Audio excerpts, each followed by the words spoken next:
Friends, welcome to KV special channel. आप सब जानते हो डीएसएसबी प्रिपरेशन 2021 के लिए मैंने डिफरेंट कोर्सेज अपने चैनल पर स्टार्ट किए हुए हैं। अगर आप डीएसएसबी पीआरटी की प्रिपरेशन कर रहे हो तो साइकोलॉजी के कोर्स के साथ जुड़ सकते हो, जो कि बिल्कुल फ्री ऑफ कॉस्ट है और जिसमें मैं आप लोगों को मोस्ट इंपॉर्टेंट टॉपिक्स कराती हूँ according to latest exam pattern. So playlist का लिंक मैं आप लोगों के साथ डिस्क्रिप्शन बॉक्स में प्रोवाइड कर दूंगी, आप लोग देख सकते हो, चेक कर सकते हो। और साथ में मैंने जीके एंड हिंदी की भी सीरीज स्टार्ट की हुई है, जिसमें हम प्रीवियस ईयर क्वेश्चंस देखते हैं, साथ में हम काफ़ी सारे न्यू कंसेप्ट के बारे में जानते हैं। अगर जीके की बात करूँ तो काफ़ी सारी इन्फॉर्मेशन मैं आप लोगों के साथ साझा करती हूँ, प्रोवाइड करती हूँ, न्यू डेटा भी शेयर करती हूँ। So exam point of view से काफ़ी ज़्यादा हेल्पफुल हो जाती है। सभी वीडियोज़ के प्लेलिस्ट के लिंक आप लोगों के साथ डिस्क्रिप्शन बॉक्स में प्रोवाइड कर दूंगी, आप लोग देख सकते हो। वीडियो स्टार्ट करते हैं। वीडियो स्टार्ट करने से पहले कहना चाहूँगी कि अगर अभी तक चैनल को सब्सक्राइब नहीं किया ना तो सब्सक्राइब ज़रूर करना, और सब्सक्राइब के साइड में एक बेल आइकन होगा, उसको प्रेस जरूर करना ताकि आपको नई वीडियोस की नोटिफिकेशंस टाइम टू टाइम मिलती रहे। स्क्रीन पर देख सकते हो आप लोग इस वीडियो का क्वेश्चन नंबर 1, हालांकि यहाँ पर 11 लिखा हुआ है लेकिन इस वीडियो का क्वेश्चन नंबर 1, निम्न में से कौन सा शब्द तद्भव है? तो तद्भव और तत्सम तो बेटा ऐसे हो गए कि डेली हम लोग ना 1 से 2, 2 से 3 क्वेश्चन डेली हम तत्सम तद्भव में से देख लेते हैं। तो मैंने आप लोगों को एक चीज़ बताई हुई है। क्या क्या बताया हुआ है कि एक तो भाई श, त्र, ज्ञ, श्र, जो डेली देखते होंगे ना वो तो सोचते होंगे कि मैम आप हमेशा यही चीज़ बताते हो। तो बेटा कई बच्चे ऐसे भी होते हैं ना जो फर्स्ट टाइम देख रहे होते हैं, तो उनका भी ख्याल रखना पड़ता है। तो एक बार आप भी रिवीजन कर सकते हो। ये वाले वर्ड्स हो गए, या फिर अनयूजुअल से वर्ड जो आप डेली लाइफ में यूज़ नहीं करते हो, या फिर ज़्यादा जो कटे फटे आधे शब्द हो गए, इस टाइप के शब्द हो गए, ठीक है, इस टाइप के शब्द हो गए, या फिर जैसे ये आधे आधे अक्षर आ रहे हैं इसमें, जैसे आधा स, आधा ग। तो इस टाइप के अगर आपको शब्द मिलते हैं ना ऑप्शंस में, तो ज़्यादा चांसेस है, ज़्यादा पॉसिबिलिटी है कि वो शब्द जो है ना आपके वो तत्सम होंगे। ध्यान से यहाँ पर ये चीज़ ध्यान से सुनना है कि वो शब्द मोस्ट पॉसिबिलिटी क्या है कि वो तत्सम शब्द होंगे। तो आप देख लेते हैं ऑप्शंस। ऑप्शंस में आप लोग देख सकते हो, पहला ऑप्शन दे दिया नग्न स्थान। तो बेटा ये मैंने कहा कि इस वाले टाइप के जो शब्द है वो क्या हो जाएंगे आप लोगों के तत्सम, ठीक। तो ये भी नहीं होगा, ये भी नहीं होगा, दमन भी नहीं होगा। और धान, आप जब धान को आपको पता है कि धान चावल जब हम बोलते हैं तो बेटा धान जो है आपका यूजुअल सा वर्ड हो जाएगा, आप लोग खुद भी समझ सकते हो, ठीक। तो धान हो जाएगा राइट आंसर। मूव ऑन करते हैं नेक्स्ट क्वेश्चन पर। नेक्स्ट क्वेश्चन आया हुआ है कहाँ से? विशेषण में से। इस वीडियो का क्वेश्चन नंबर 2 कह सकते हो। टिकाऊ किस प्रकार का विशेषण है? टिकाऊ किस प्रकार का विशेषण है? तो आप लोगों को पता है कि 4 तरीके के विशेषण होते हैं। प्रीवियस जो हमने पेपर देखा था उसमें यही पूछा हुआ था कि विशेषण के कितने प्रकार है। ऑप्शन दे दिए थे 3, 4, 5, 6। तो बेटा 4 प्रकार है, ये चीज़ बिल्कुल याद रखना है। और सर्वनाम के कितने प्रकार है? 6 प्रकार है। तो ये चीज़ें बिल्कुल टिप्स पे होनी चाहिए। अगर बात करूँ टिकाऊ की, तो टिकाऊ है बेटा गुणवाचक विशेषण। कौन सा है? गुणवाचक विशेषण, जहाँ से हमें पता चल रहा है क्वालिटी, ठीक। जैसे पतला, मोटा, अच्छा, बुरा, चमकीला, टिकाऊ। तो इस टाइप के जो शब्द हो गए ना, ये सारे गुणवाचक विशेषण के अंदर आ जाते हैं। तो जब हम प्रश्न पूछते हैं कैसा या कैसी, कैसा या कैसी, तो जब हमें पता चलता है कि किस टाइप का जो भी वस्तु है या जो भी पर्सन है, तो वो हमें क्या पता चलती है? क्वालिटी। तो वो बताता है उस चीज़ का गुण। गुणवाचक विशेषण का हो जाएगा ये वाला आंसर। मूव ऑन करते हैं नेक्स्ट क्वेश्चन पर। स्क्रीन पर आप लोग देख सकते हो वीडियो का क्वेश्चन नंबर 3, निम्न में से किस शब्द की वर्तनी शुद्ध है? कौन सा शुद्ध है ये बताना है। तो हितैषी है बेटा शुद्ध।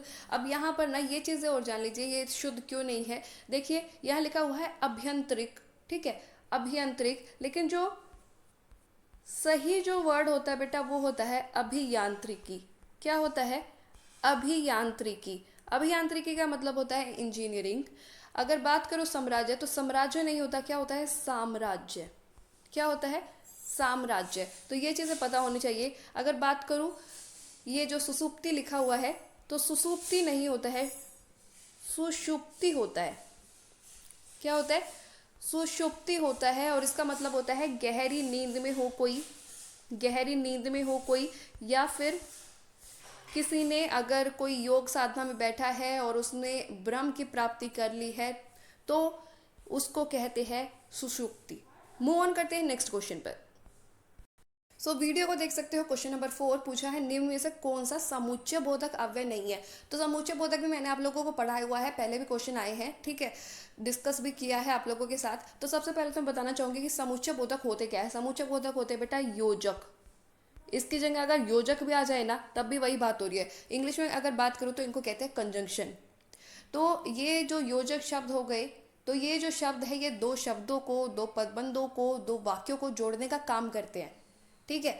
तो इन्हीं को कहते हैं समुच्चय बोधक अव्यय। जिसमें एग्जाम्पल्स की अगर बात करूँ तो और, तथा, एवं, लेकिन, मगर, किंतु, परंतु, इसलिए, इस कारण, अतः, क्योंकि, ताकि, इस टाइप के जो शब्द है, या, अथवा, चाहे, ठीक, तो ये सब आ जाते हैं इसके अंदर। तो अगर बात करूँ अरे की, तो अरे जो है बेटा, अरे आप लोगों का समुच्चय बोधक अव्यय नहीं है। और भी है, पर भी है, भी है, क्योंकि ये सब जोड़ने के कार्य करेंगे। जैसे मैंने कहा कि राम और सीता दोनों बहनें हैं। ऐसा मतलब रामायण वाला मत सोचिएगा, ये जस्ट एग्जाम्पल है, ठीक है। और पर भी हो गया, भी हो गया, तो ये चीज़ें आप लोगों के सेंटेंस को जोड़ने का कार्य करेगी। लेकिन अरे जो है बेटा, अरे आप लोगों का विस्मयादि बोधक चिन्ह यहाँ पर आ जाएगा।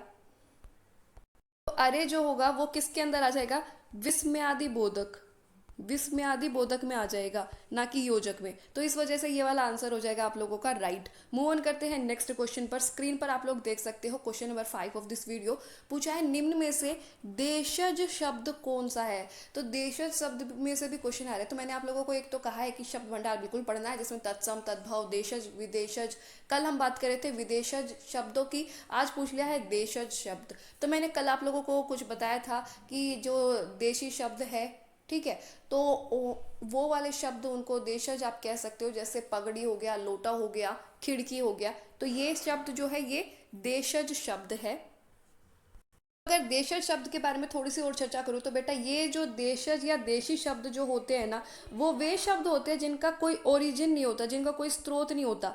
मतलब ये वाले शब्द जो है ना वो संस्कृत से भी नहीं आए हुए, इनका मूल रूप हमें संस्कृत में भी नहीं मिलता। ये वाले जो शब्द है ये प्रकृति के अनुरूप, जैसे गाँव वाले क्षेत्रों में या फिर जहाँ पर क्षेत्रीय बोली बोली जाती है वहाँ से प्रभावित हो करके हमारे जो हिंदी है उसमें आ गई है। तो जैसे भोंदू, झाड़ू, झंझट, भोपू, है ना, इस टाइप के जो पगड़ी, लोटा, थप्पड़, ठोकर, ये जो शब्द है ये देशज शब्द के अंदर आ जाते हैं। मतलब कि इनका अगर आप चाहोगे ना तो खिड़की, अब मैं कहूँ खिड़की का मतलब क्या होता है, तो कहोगे खिड़की का मतलब खिड़की, आप इंग्लिश में कहने लग जाओगे कि विंडो। तो मैं ये कह रही हूँ कि खिड़की का मतलब, लेकिन अब अगर मैं कहूँ कि खत का मतलब क्या होता है तो आप बता दोगे खत का मतलब तो चिट्ठी होता है। ख्याल का मतलब भी, खबर का मतलब भी, कुछ ना कुछ आप बता दोगे। लेकिन ये जो शब्द होंगे ना, याद रखिएगा, देशज शब्द होंगे ना, तो आप उनका ना एक विवरण, मतलब पूरा उनका स्रोत नहीं बता पाओगे, पूरा ओरिजिन जैसे संस्कृत के वर्ड्स का बता देते हो ना, तो वो चीज़ इसमें नहीं हो पाएगी। तो ये हो जाता है देशी शब्द या देशज शब्द। तो राइट आंसर क्या हो जाएगा, खिड़की, ठीक है। मूव ऑन करते हैं नेक्स्ट क्वेश्चन पे। स्क्रीन पर आप लोग देख सकते हो वीडियो का क्वेश्चन नंबर 6 पूछा गया है निम्न में से प्रेरणार्थक क्रिया कौन सी है। तो प्रेरणार्थक क्रिया जो है वो अभी तक हमने डिस्कस नहीं की है, अकर्मक सकर्मक देख ली थी, लेकिन प्रेरणार्थक का ये फर्स्ट क्वेश्चन आया है अभी। तो बताना चाहूँगी कि प्रेरणार्थक क्रिया बेटा वो क्रिया होती है जिसमें एक संज्ञा जो है वो, एग्जाम्पल दूंगी ना जब अच्छे से समझ जाओगे, बिल्कुल कंफ्यूज नहीं होना है। आपके सारे कंसेप्ट क्लियर करती हूँ ना, तो थोड़ा सा पेशेंस रखना और ध्यान से समझने की कोशिश करना, ठीक है। तो प्रेरणार्थक क्रिया में क्या होगा, उसमें क्या होगा कि एक संख्या ना दूसरे संख्या को प्रेरित करेगी और फिर दूसरी संख्या उस कार्य को खुद पूरा करेगी। अब जैसे मैंने कहा, आप लोगों को एग्जाम्पल दे रही हूँ, मैंने कहा कि माँ बच्चे को दूध पिला रही है, ठीक है, या फिर मैंने कहा मोहन चिड़िया उड़ा रहा है। तो मोहन चिड़िया उड़ा रहा है, मैंने ये कहा कि मोहन चिड़िया उड़ा रहा है, तो इसका मतलब ये सिंपल सी बात ये निकल रही है कि मोहन जो है ना, चाहे वो ताली बजाकर चिड़िया उड़ा रहा है, चाहे वो पत्थर फेंक करके चिड़िया उड़ा रहा है, चाहे वो शोर मचा रहा है ताकि चिड़िया उड़ जाए, मतलब कि चिड़िया को प्रेरित कर रहा है कि वो वहाँ से उड़ जाए। तो मोहन एक संख्या मोहन हो गया, दूसरी संख्या क्या हो गया, चिड़िया हो गया। तो प्रेरक संख्या क्या है, कौन है, मोहन, और चिड़िया क्या है, प्रेरित संख्या। इसको ये प्रेरित कर रहा है कि वो क्या करे, कार्य करे। लेकिन उसके लिए जो प्रयास किए जा रहे हैं, उसके लिए जो प्रयास किए जा रहे हैं वो किसके द्वारा किए जा रहे हैं, मोहन के द्वारा, ठीक है। उसके द्वारा, किसके द्वारा, मोहन के द्वारा। तो उड़ा रहा है, उड़ा रहा है में उड़ा जो हो गया आपका, उड़ा रहा है, पूरा उड़ा रहा है जो है वो हो गया आपका प्रेरणार्थक क्रिया। क्या हो गया? प्रेरणार्थक क्रिया।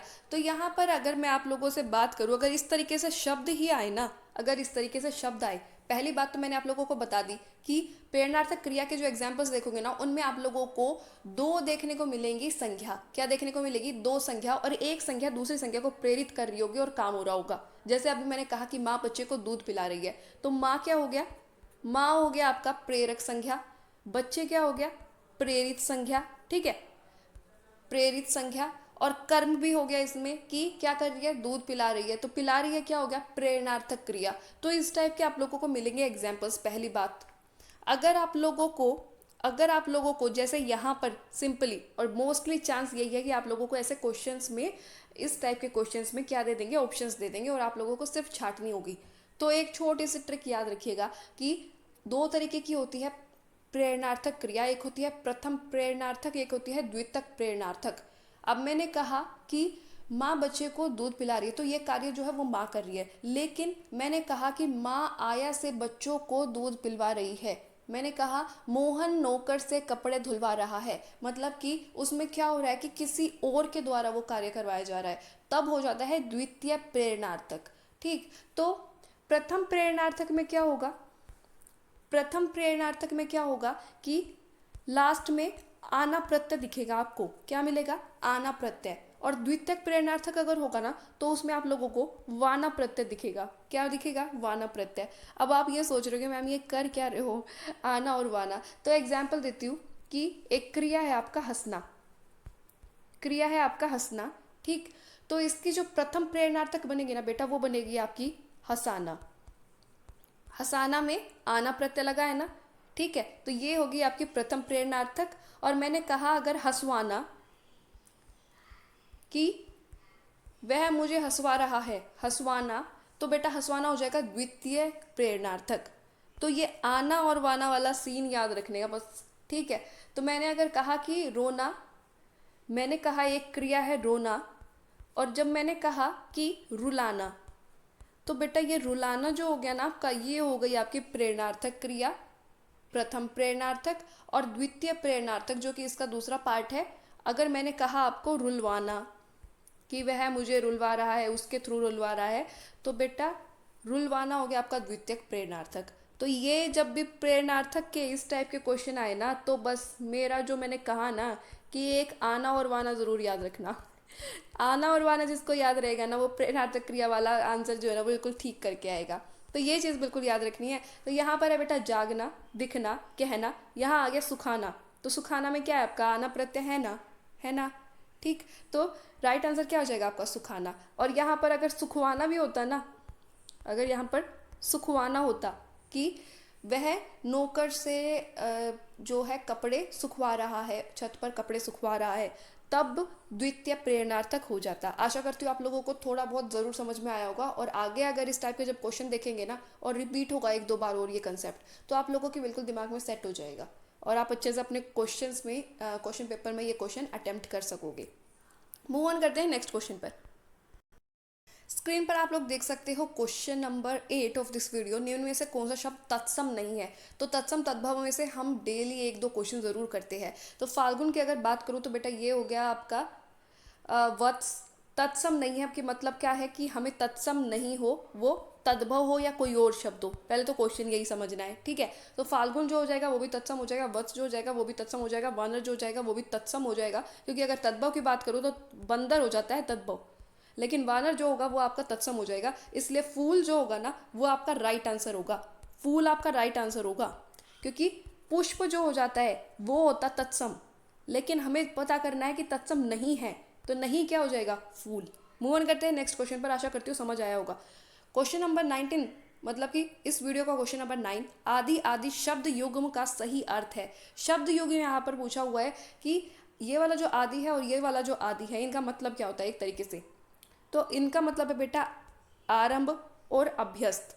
आरंभ और अभ्यस्त, ये वाला जो आदि हुआ इसका मतलब हुआ किसी चीज़ को शुरू करना, ठीक है, स्टार्ट करना। और ये वाला जो आदि हुआ इसका मतलब हो गया तुम तो बड़े आदि हो गए हो, मतलब कि यूज टू हो गई हो, कि किसी कोई कार्य इतना कर लिया है कि बिल्कुल हैबिचुअल हो गई हो, उसमें आप लोगों को ज़रा भी एफर्ट्स नहीं लगाने पड़ते, तो वो हो जाता है आदि। ठीक है, लत, बिल्कुल कह सकते हो कि हैबिट में आ गया चीज़। फिर आ गया है अगेन तद्भव तत्सम तद्भव में से question, question number 10 and the last question of this video. निम्न में से कौन सा शब्द तद्भव नहीं है? तद्भव नहीं है तो मतलब कि वो सब क्या होगा, तत्सम हो या कोई और अन्य शब्द हो, लेकिन तद्भव नहीं होना चाहिए। तो दूब जो है वो भी तद्भव है, दही जो है वो भी तद्भव है, धीरज जो है वो भी तद्भव है, लेकिन दीपक जो है वो तत्सम है, क्योंकि दिया जो है ना बेटा आपका, दिया जो है वो तद्भव है, लेकिन दीपक आपका तत्सम शब्द हो जाएगा, दीपक आपका तत्सम शब्द हो जाएगा। सो आशा करती हूँ आप लोगों को वीडियो पसंद आई होगी। वीडियो पसंद आई है तो लाइक ज़रूर कीजिएगा, ज़्यादा से ज़्यादा शेयर ज़रूर कीजिएगा। अगर कोई सजेशन हो तो सजेशन दे सकते हो बिल्कुल। अगर कोई डाउट हो तो पूछ सकते हो। मिलते हैं नेक्स्ट वीडियो में 10 न्यू क्वेश्चन के साथ। आपने ये वीडियो देखी उसके लिए thank you so much and all the best for your future.